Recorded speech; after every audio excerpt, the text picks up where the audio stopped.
Yeah, and I mean, I guess it also gives you now the ability to, if you wanted to do more traveling, more touring, well, I mean, not particularly now given all the Right. circumstances, but it gives you the ability that if you want to expand that brand or that image, that you definitely can. But I don't know. Let me ask you. So it seems that what drew you in was really broadcasting over music, or were you kind of drew into that reggae scene before you got in the broadcasting? No, actually, I was a journalism student at San Francisco State University, Mhm. and I had a college friend who was also in journalism who had a radio show on KUSF, which was a different university, and we graduated before we even got into that. So um, I remember going to see her show with another friend, and basically, they both knew how much I loved music, and they were like, "You should try this." And I said, "No, that's not some. I hate my voice. I'm not gonna do this." But then I went to a promotions meeting or a meeting in general. College radio stations had regular meetings, and they needed help with promotion. And my friend kicked me under the table, like and I volunteered for that. And eventually, I trained and got on the air, and that really opened up such a huge, that library. And it wasn't the biggest library. I Right. mean, college radio stations can have actually much bigger libraries. We had a small space, but just having new records come in every week that you have access to was amazing to me.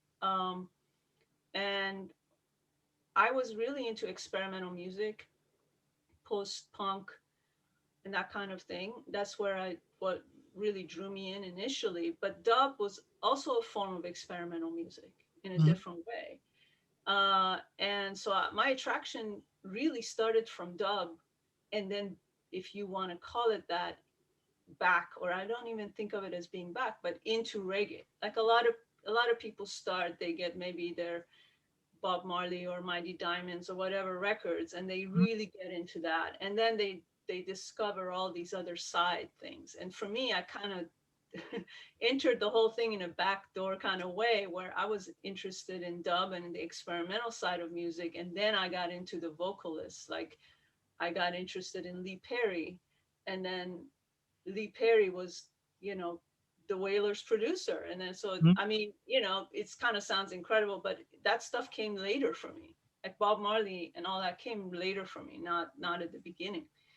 So I was really interested in exploring all kinds, and then got more and more into dub and reggae and dancehall, and uh, also just electronic music that was in a more of a world kind of bent, and just moved more and more in that direction, and then more and more really into reggae. um, and so my experience, and I mean, people can enter it in all different ways, but yeah, that's how I entered. That's what I meant when I said, and people would be surprised, like, "Oh, well, weren't you a club kid? Like, didn't you go and pass out flyers?" And I'm like, "Nope, not until way later. I went to see bands. I mean, I didn't even think seeing DJs was a thing. I was sort of thought that would be weird. Why would I go see a DJ?" And and then many years later, that's what I'm doing, and hoping to attract people to do exactly the same thing. So it can take you on various twists and turns. That's part of it if you do it a long time. Yeah, so I guess let me ask you, even before, you were getting into experimental stuff when you were, going to see bands, what were some of your biggest musical influences before you really got going? My God, that's just, it seems like such a lifetime ago. Uh, well, I guess it really goes back to, let me think. Uh, one of the biggest bands for me at a certain point was U2. Really? Yeah, Early I mean, U2 is so good. very early. I sort of, I mean, it's a funny relationship, because I later on, it just didn't speak to me at all. Like, once they started on the rattle and hum and back, and that's still a long time ago. Hmm. And it's sort of like people ships passing in the night. Like I was moving in a different direction too. So I think as a listener, you can also have a journey where your ears open up more, and there's nothing wrong with them, but it's like it serves you, or you're a certain age, so that's really important to you at a certain point, and now it wouldn't be so important to me. Yeah. So the same thing with radio. Like over time, that's where I started, and I was on two radio stations at the same time. But when I was pregnant with my second child, it was I had the Monday night show on KPFA and Sunday night before Dub Mission and another child coming. And I just thought, you know what? I still want to do other things I haven't done in music. And I was ready to let radio go at that point. It was just something that I had had my journey with it. And I felt like I couldn't really do a lot more, or didn't want to do a lot more. And there were other things I was wanted to explore that I hadn't. So I was happy to be able to let it go at that point. Whereas if it happened 10 years before, I would have been very sad if someone said, no, starting tomorrow, you're not doing radio. And same thing happens with bands, or with anything. For me, it was definitely a learning experience, and almost like relationships that are important at some point and happen, but then you outgrow maybe. I don't know how else to put it. Yeah, yeah, no, I mean, well, kind of use the metaphor you were using earlier. When someone's in, when someone's watching live music, right? I mean, they're really into it. Like they're sharing that moment with an artist, and like you were saying, like they'll have that memory forever. Right. But I feel like certain like bands and genres of music that we get into, in a similar way, define certain portions or eras of our life, right? Certain mindsets we are in, in our development. And you just like you fall out of love with a person, you definitely fall out of love with certain kinds of music, but that's all part of the organic growing process. It's how you develop. Absolutely. And especially as a teenager, for me, for my time, and it's no longer true, I think, but for me, music was far and away the most important thing. It was it. My husband and I talk about movies that he saw as a kid, and I'm like, I never saw that. Or as a teenager, never saw it. Mhm. How could you have not seen that? And it's like, I don't know. I was probably watching MTV. Like, like that's pretty much was it for me. And music was really overwhelmingly the most important thing when it came to, um, if you want to call it a pastime or whatever. It was it. So it's funny to be the age I am, and my oldest son is 14, and so to not see that replicated is also interesting. Like music is not the most important thing to them, you know. So Yeah, I mean, I don't know. Growing up, primarily in my teenage years, I was just so into the arts in general, but like I always had just a strong connection with music. And like I look back now at, the music I was listening to in the early 2000s, the mainstream stuff that most teenagers listen to, and it's just god awful. Like, if I didn't have the nostalgic connection to it, I would not be listening to right, Little Wayne or whoever I was listening to back then. But yeah, I mean, our preferences grow. yeah, and I mean, it's funny. I just don't have a strong sense of memory, so I forget things. But really, and it's not like something I discovered at the time. I discovered it later, much later. But punk was a huge thing to me when I found it. Hmm. Um, and by the time I found it, it was already in some ways past its time and moved into post punk. But to me, that was a huge switch from going to listening to what was, as a kid, like the Beatles and the Stones and stuff on the radio, to really commercial music because that was what was available. Um, and then hearing punk and having it be like a like a figurative explosion in your mind, where you're like, that stuff is gone. Like, Yeah. not the Beatles so much, but the commercial stuff, REO Speedwagon or whatever, Journey, what was like huge at a certain point and stayed on, broadcast year after year, no matter how many years pass. It was, and you're like, that is stuff is just not useful or acceptable to me. And Yeah. so I moved into this whole new realm, and that happens. And the same thing with anything is like, if people are exposed to only certain foods, they figure that's the only food they like. And how would they really know if they're never ever exposed to a new food? And to me that was like the same thing. Like, all of a sudden I found this new thing that was just mind blowing. On a certain level, it was sort of like, I was kind of a music nerd in the sense that I would go to libraries and pick out music books and read about the history of things, which is how I got into older records. But like, when I first heard, I'd heard so much about punk before I heard it, and it was always in the somewhat ominous kind of anarchists are coming tones. And then the first time I heard the Sex Pistols, I thought, this kind of sounds like Buddy Holly almost. This is so simple. Like, is this the devil? That you are talking about.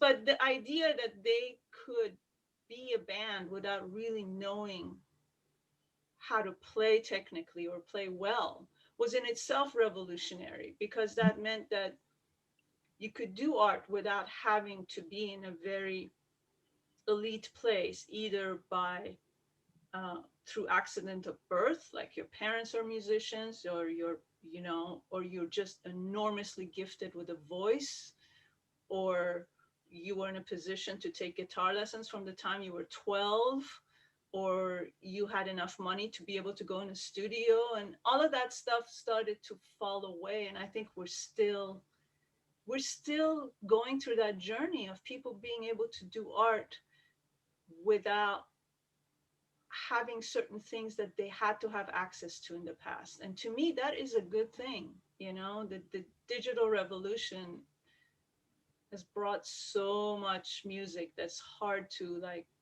it's impossible actually to keep up with, and a lot of not great music. But to me, the idea that there are people in bedrooms all over the place that can make music, is worth that. It's worth it, because otherwise we wouldn't probably have a lot of art that we can have access to because of it, because people wouldn't be able to make it. They wouldn't have the money, they wouldn't have the resources, like the studio, they wouldn't have the musicians that they would have to pay. All of those things are obstacles that I like the idea that those things are falling away, or have fallen away to a point. Yeah. Yeah, and I also love that you, like, talk about how that revolution began with punk because, when I was in high school, the first punk I was introduced to was like, that like crappy early 2000s punk, that like good Charlotte type stuff. It never really resonated with me. But then when I looked up like Black Flag, the Ramones, Dead Kennedys, like that stuff, it just fed my teenage angst, you know what I mean? Sure, yeah. But I love like that the fact that punk music and that kind of anti-establishment, kind of fuck you attitude is what really fueled the cyberpunk revolution and like the hacker movements of the 90s that really tried to make all of this music that was that you had to pay for more accessible for people to download through piracy and whatnot. And that kind of punk attitude fueled that to the point that, like, I mean, long run, we're talking about this digital revolution. The punks won. Like the way the corporations had to make money, had to completely work around the fact that people aren't going to be paying for it anymore. They want to listen to it, and they want to have a wide variety, not just what the gatekeepers decide that we will decide what we should have. But I'm interested in your perspective though, because back in the day, you had to be the person that would go through and just search and find this unknown music. And, nowadays that kind of stuff's done on like an algorithm on Spotify. So, just kind of what were your perspective in kind of that transition of the digital revolution to where we are now? That's a discussion that you hear online so much between DJs and collectors and that kind of thing. But for me, the format never really mattered as much as the material. Yeah. I'm looking right now at the wall of records that I vinyl that I no longer use on this side, and on this side is a wall of CDs I never use. So I mean, I've been around long enough that I've played vinyl, I've played CDs, I've played, Serato with vinyl. I've now used a controller. I've been on the radio. I've been in clubs, and now I'm streaming online, which is something I never thought I would do. It's something my brother talked to me about 2 3 years ago, and I thought, huh, what? I don't know. So for me, finding the song that spoke to me and I could present in a way, in a tapestry of sort of songs that would speak to other people, which I think is what selecting is, what DJing is. That was the most important thing. And I had conversations with people who would say, what are you playing? What's that? And I would say who it was. And then they would say, can I get that on vinyl? And I'm like, no, I don't think so. I never seen it on vinyl. Maybe one day. Hmm. But so it was this thing of like, if I had to choose between, obviously I wanted it to sound all right, but vinyl can also sometimes, I mean, I would buy, I would buy a record, I would take it home, and it sounded terrible. And then I would take it back and say, I want the record, just give me one that's not damaged. And they say, well, the whole shipment was damaged. If that one was damaged, the whole shipment was damaged. So to me, it was obviously I didn't want it to sound bad, but the vinyl wasn't the primary thing for me. For some people, it is. It's very important to them. And there are definitely things about it, just the tactile aspect of it that I get, as including the art. It can be an artwork in itself, no question. And a digital thing in my computer is not. But if I had a choice between not having something because it's not in the format that I use and having it, I would always go with the song over that, always. And so for me, that was the most important thing in my journey, is taking me through all these are tools. The way I look at them, it's like saying, like a carpenter said, well, I like that hammer and I'm never going to buy a new hammer. To me, it wasn't the hammer, it was what I could build with it. And that's continued to be the case.